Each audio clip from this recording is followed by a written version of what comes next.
Hey everyone, welcome to my YouTube channel love stories. Story start करने से पहले तो फर्स्ट ऑफ ऑल मैं आप लोगों से सॉरी कहना चाहूँगी क्योंकि मैं आप लोगों को बिना इन्फॉर्म किए इतने दिनों के लिए गायब हो गई। एक्चुअली मेरे कुछ पर्सनल रीज़न थे, इसलिए मैं आप लोगों को इन्फॉर्म ही नहीं कर पाई। उसके लिए आई एम सो सॉरी यार। तो फिर चलिए स्टोरी स्टार्ट करते हैं। प्रिया की बर्थडे पार्टी एकदम से ख़त्म हो जाती है।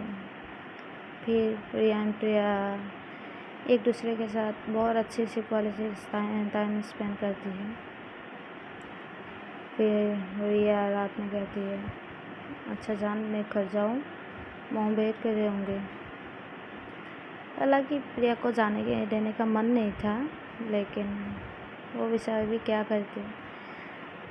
प्रिया कहती है, अच्छा ठीक है, फिर कब आओगे? रिया कहती है, अरे बाबा अब तो रोज़ आना जाना लगा रहेगा, पास ही तो घर है ना हम लोगों की, जब मन करेगा आ जाएंगे और आप भी आ जाना कभी हमारे घर, इसमें क्या है? रिया कहती है, अच्छा ठीक है, चलो मैं आपको दरवाज़े तक छोड़ देता हूँ। ऐसे बोल के प्रिया रिया को दरवाजे तक छोड़ देते हैं। फिर रिया अपने घर चली जाती है। वो अपने घर की डोरबेल बजाती है। रिया के मॉम डोर ओपन करती है तो रिया अपने मॉम को बिना कुछ कहे वो अपने रूम में जाने लगती है। रिया के मॉम कहती है, रुको। फिर रिया रुक जाती है। रिया कहती है, हाँ मॉम। रिया के मॉम कहते हैं, मैं आपकी नौकरानी नहीं हूँ बेटा, जो आप आए और सीधा रूम में चले बिना कुछ बोले। मैं आप लिए इतनी देर रात तक जग रही हूँ यहाँ पे, मैं आपकी नौकर थोड़ी ना हूँ। रिया फिर थोड़ा सा हंसती है और कहती है, क्या मॉम आप भी वैसे मजाक अच्छी कर लेती हो आप। रिया की मॉम कहते हैं, मजाक की बच्ची, लगाओ क्या डोसा, टाइम का पता भी चलता है। रिया कहते हैं, सॉरी ना मॉम, वो प्रिया के साथ थोड़ी सी बात कर रही थी तो टाइम का पता नहीं चला ना, सॉरी, आगे से नहीं होगा, आगे से मैं ध्यान रखूँगी ना। रिया की मॉम कहती है, तुम और तुम्हारी ये बातें, तुम्हारे जैसा ना तुम्हारी ये बातें भी बेकार है, कोई फ़ायदा नहीं है सब बोलने का, क्योंकि तुम अपनी बातों पे तो कायम रहने वाले नहीं हो कभी। रिया कहती है, अच्छा आपका हो गया हो तो मैं जाऊँ? रिया के मॉम कहते हैं, जाओ। फिर रिया भाग के अपने रूम में चली जाती है, अपनी डोर लॉक करती है और प्रिया को फ़ोन करती है। प्रिया के साथ थोड़ी सी बात करती है, गुड नाइट वगैरह बोल के एकदम से सो जाती है। ऐसे ही वो रात ख़त्म होती है, मॉर्निंग होती है। एज़ यूजुअल हमेशा की तरह प्रिया जल्दी उठती है। वो जाने से पहले रिया के लिए एक बहुत ही प्यारा सा मैसेज सो के जाती है, ऑफिस के लिए निकल जाती है। इधर थोड़ी देर के बाद रिया उठती है, वो भी रेडी वगैरह होती है, प्रिया की मैसेज देखती है। प्रिया को वो कॉल नहीं करती, लेकिन वो उस मैसेज का रिप्लाई देख के वो भी कॉलेज के लिए निकल जाती है। कॉलेज पहुँचते हैं, नैना के साथ थोड़ी सी बात करती है। ऐसे ही थोड़ी देर के बाद लेक्चर वगैरह स्टार्ट होती है। वैसे ही सेम रूटीन होती है, लेक्चर स्टार्ट होती है, कॉलेज ख़त्म होती है, ऐसे ही मस्ती करना, थोड़ी सी राहुल रिया को ऐसे ही परेशान करना, ये सब चलता रहता है। वैसे ही 2 दिन बीत जाते हैं। फिर तीसरे दिन ऐसे ही सेम रूटीन के जैसे कॉलेज ख़त्म होती है, नैना रिया को बाय बोल के वो निकल जाती है अपने घर की तरफ। रिया फिर पार्किंग एरिया से अपनी कार लाने के लिए जाएगी, तभी उसके पास एक कॉल आती है। रिया अपनी पॉकेट में हाथ डालती है और अपनी फ़ोन निकालती है तो देखती है एक अननोन नंबर से कॉल है। रिया फिर वो फ़ोन रिसीव नहीं करती है। फिर फिर वो कॉल का कट हो जाता है। फिर से कॉल आती है। रिया दूसरे में एक बार कॉल उठा लेती है। रिया कहती है हेलो। सामने से एक पर्सन कहता है हाय बेबी, कैसे हो, क्या हाल है आपका। रिया कहते हैं कौन हो और क्या चाहिए। सामने से वो पर्सन कहता है अजी मैडम, हमें तो आपको चाहिए, आपके अलावा कुछ नहीं चाहिए। रिया कहती है अपनी ज़बान संभाल के बात करो, पता भी है किससे बात कर रही हो। सामने से वो पर्सन कहता है बहुत अच्छी तरह से पता है कि मैं किससे बात कर रही हूँ। रिया को वो आवाज़ थोड़ी सी जाने पहचाने से लग रही थी। रिया कहती है कौन हो तुम और क्या चाहिए मुझसे। सामने से वो पर्सन कहता है अरे मैडम क्या चाहिए, क्या बात करना है, ये सब बात की बात में।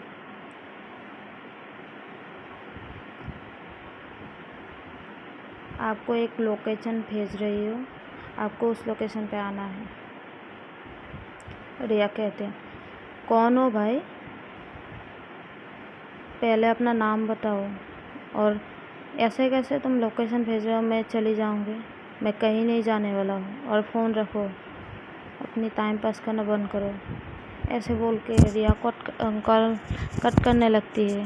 सामने से वो पर्सन कहता है कॉल मत कट करना, और कॉल कर दिया ना तो बाद में बहुत पछताओगे। रिया फिर थोड़ा सा वो इरिटेट हो जाते हो, कहते हैं अरे भाई कौन हो आप और क्यों परेशान कर रही हो, सीधा सीधा बताओ ना। सामने से वो पर्सन कहता है अरे मैडम सीधा सीधा ही तो बोल रही हो ना, लेकिन आप समझ काहे नहीं रही है। अच्छा ठीक है, मैं आपको कुछ भेज रही हूँ, आप वो देखिए। ऐसे बोल के वो पर्सन कॉल कट कर देता है। फिर थोड़ी देर के बाद रिया के पास एक मैसेज आती है। रिया उस मैसेज को खोलती है तो देखती है उसमें एक पिक होता है रिया की। तो वो पिक देख के एकदम से उसके पैरों तरह ज़मीन खिसक जाती है।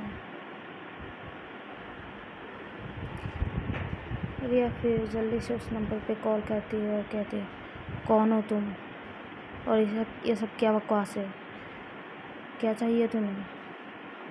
सामने से वो पर्सन कहता है वही तो मैं बोल रही हूँ ना, क्या चाहिए मुझे बताती हूँ ना मैडम, आपको एक लोकेशन भेजा है, मेरे बोला है ना मैंने, उस लोकेशन पे पहुँच जाओ जल्दी से। रिया कहते हैं मैं कहीं नहीं जाने वाला हूँ। सामने से वो पर्सन कहता है अच्छा ठीक है, नहीं आना तो मत आओ, शाम तक ये फ़ोटो आपके पापा के पास पहुँच जाएगी, फिर सोच लेना, वो तुम्हारी प्रॉब्लम है, मेरी नहीं है। ऐसे बोल के वो पर्सन कॉल कट कर देता है। फिर रिया वो हेलो हेलो करती रह जाती है, लेकिन क्या फ़ायदा, कॉल तो कट ही हो चुका है। फिर रिया उसके ना एकदम वो उसकी हालत ख़राब होने लगती है। एक्चुअली में वो पिक रिया और पिया की थी, जो पता नहीं दोनों कहाँ पे किस गई थी और किसने वो तस्वीर ले ली और उसके पास भेज दिया। फिर रिया का दिमाग काम नहीं कर रहा था। एक बार को सोचती कि प्रिया को कॉल करो, फिर नहीं, अरे नहीं यार, उसको खामखा परेशान हो जाएंगे, वैसे भी परेशान रहती है और मैं ये सब नहीं कर सकती हूँ उससे। फिर सोचती एक बार नैना को कॉल करो, फिर नहीं, फिर पता नहीं उसके माइंड में क्या आती है, वो पार्किंग एरिया से अपनी कार निकालती है और उस लोकेशन में जाने के लिए निकल जाती है। वो अपनी कार इतनी स्पीडी से भगाते हैं कि वो आधे घंटे में उस लोकेशन में पहुंच जाती है। वो कार की डोर ओपन करती है और नीचे उतर के आती है तो देखती है एक सुनसान एरिया के जैसे थे, जैसे वो इस एरिया पे कभी नहीं आया है। फिर वो इधर उधर किसी को देखने लगती है और कहते कोई है यहाँ पे? कौन हो तुम? सामने आओ, क्या चाहिए तुम्हें? फिर उसके पीछे से कोई आवाज़ से कहा, मुझे पता था बेबी तुम आओगे।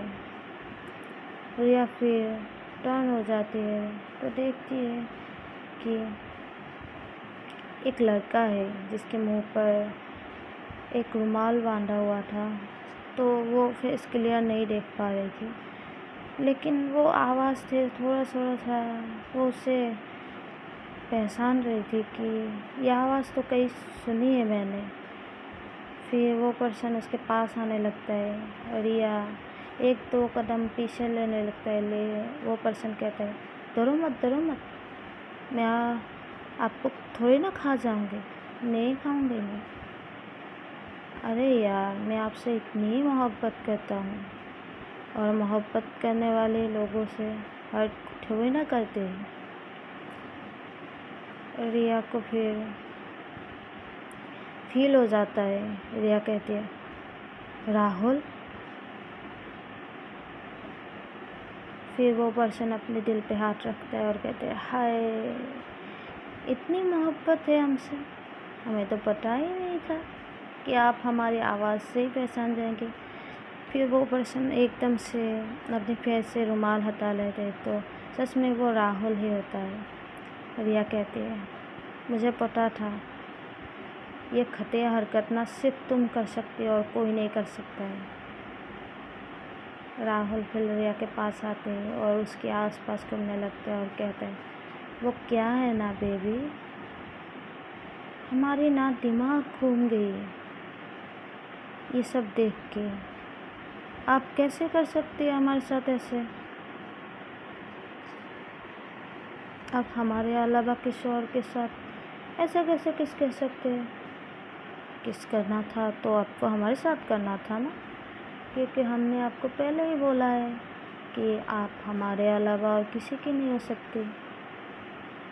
बोला है ना आपको, याद नहीं है? या फिर याद दिलाऊं?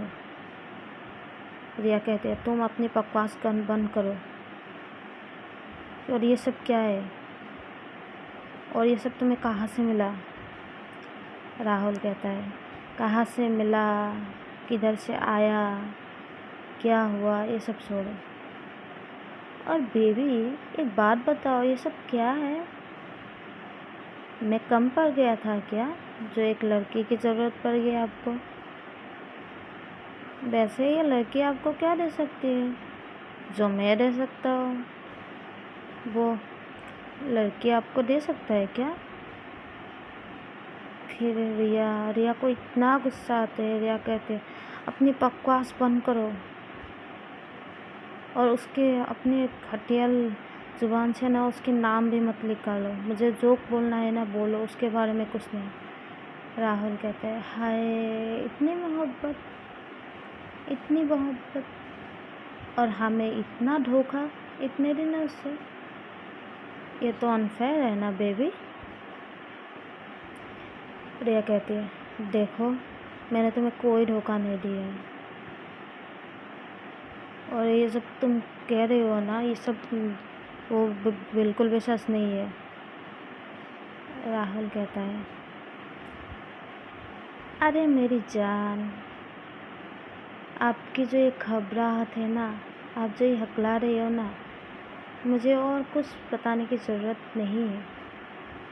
आप शायद मुझे जानती नहीं है। मेरे बारे में जानना हो ना तो किसी से भी पूछ लेना, कॉलेज में बता देगा राहुल चीज़ क्या है। सीधा पॉइंट पे आता हूँ, तुम सिर्फ मेरी हो। पहले भी बोला है और आज भी बोल रही हूँ, प्यार से बोल रही हूँ, ये सब बंद कर दो। तुम नादान हो, नासमझ हो, इसलिए मैं तुम्हारे साथ कुछ करना नहीं चाहती, क्योंकि मैं तुमसे बेइंतहा मोहब्बत करती हूँ। मैं तुम्हारे साथ कोई गलत काम नहीं करना चाहती हूँ, इसलिए प्यार से बोल रही हूँ मेरे साथ रिलेशनशिप में से उसमें आ जाओ, ये सब छोड़ दो।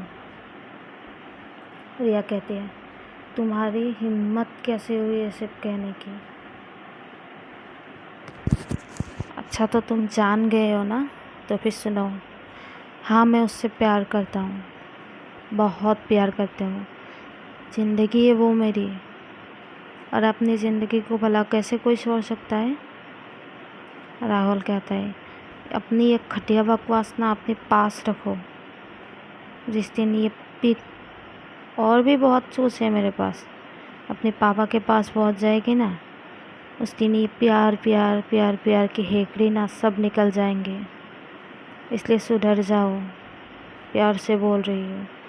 मेरे पे अपने पे आने की मजबूर मत करो। तुम्हें पता नहीं है मैं तुम्हारे लिए किस हद तक जा सकता हूँ। मैं अच्छे के साथ अच्छा हूँ और बुरे के साथ बुरा हूँ, इसलिए मुझे चैलेंज मत करो। रिया कहती है, तुम्हें जो करना है करो, मैं उसे तुम्हारे लिए तो क्या, मैं किसी के लिए नहीं छोड़ूंगी। और तुम क्या ये पिक पापा को दिखाओगे? मैं खुद बताऊंगी, मैं खुद पापा को बताऊंगी। राहुल कहता है, अच्छा इतनी हिम्मत तुम में है गई है कि तुम अपने पापा को ये सब सच्चाई बताओगे, और तुम्हारे पापा खुशी खुशी एक्सेप्ट भी कर लेंगे? रिया कहती है, एक्सेप्ट करेंगे या नहीं करेंगे ये सब तुम्हारी प्रॉब्लम नहीं है, ये मेरी प्रॉब्लम है।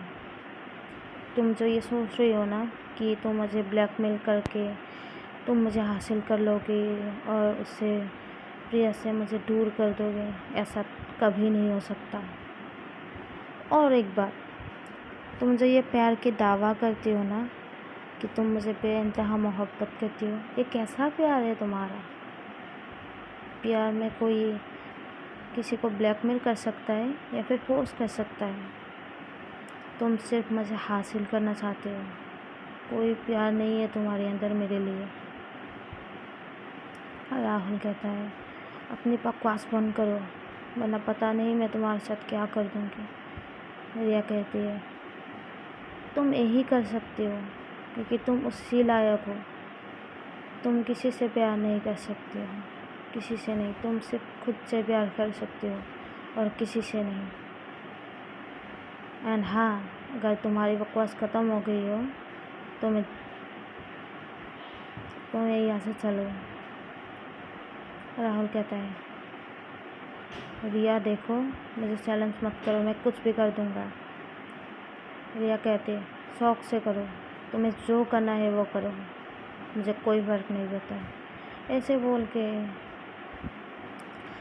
रिया अपने कार में बैठ जाते हैं और वो एक बड़ी एटीट्यूड के साथ वहाँ से निकल जाते हैं। राहुल चिल्लाते रह जाता है, रिया मेरी बात सुनो, रिया। लेकिन रिया कहाँ सुनने वाली थी, वो वहाँ से निकल जाती है। और फिर वो जब जा रही थी ना, वो बोल तो आई वहाँ पे राहुल के सामने जोर जोश में कि जो करना है कर लो, मुझे कोई फ़र्क नहीं पड़ता। फिर जब उसके माइंड में वो पिक आती है और फिर राहुल की वो बातें कि पापा के पास भेज दूँगा, एक्सेप्ट करेंगे, फिर तुम्हारी क्या हालत होगी, ये सब बातें, ये सब उसके माइंड में घूमने लगती है। और फिर एक जगह वो गाड़ी रुकाती है और वो सोचने लगने लगता है। फिर अब उससे अब डरने लगने लगता है। रिया सोचती है अपने मन में, मैं उसके सामने बोल तो दिया जोर जोश में, लेकिन उसने सच में पापा के पास भेज दिया तो मैं क्या करूँगी यार। फिर उसके माइंड में बहुत सारी बातें घूमने लगती हैं।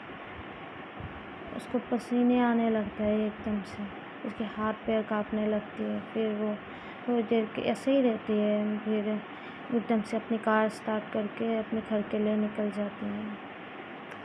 वो घर पहुंचती है, किसी से बात वगैरह नहीं करती क्योंकि उसके माइंड में कुछ और ही चल रही थी। फिर वो अपने रूम में जाती है, बिना चेंज किए वो बेड पे लेट जाती है और कुछ सोचने लगती है। लगने लगती है। वो उसके माइंड में तो सिर्फ वही सब बातें घूम रही थी। तो फिर चलिए, आज के लिए इतना ही। मिलेंगे फिर नेक्स्ट एपिसोड में।